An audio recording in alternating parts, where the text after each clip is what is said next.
Recording studio Supaul.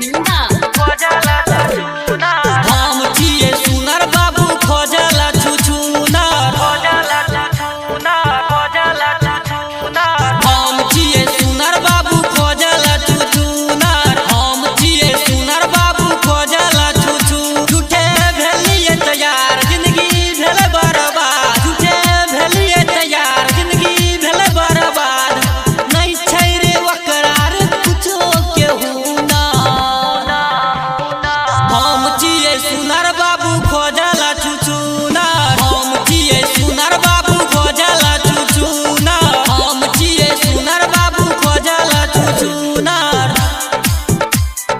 खोजला छुछुनर खोजला छुछुनर हम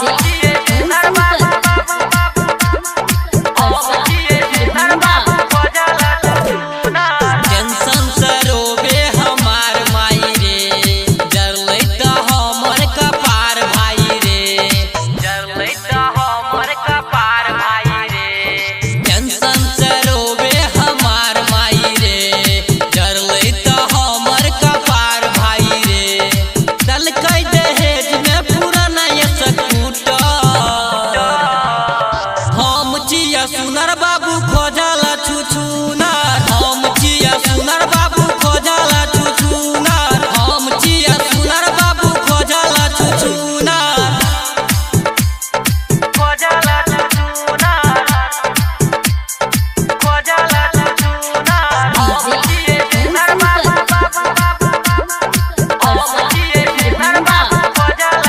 डर लागे हमरा इहे सोची के बाद कोना बीतेबो जिंदगी मोगिया के साथ कोना बीतेबो जिंदगी मोगिया के साथ डर लागे हमरा इहे सोची के बाद कोना बीतेबो जिंदगी मोगिया के साथ परमेश्वर दिल कुछ का मिलल रे सुना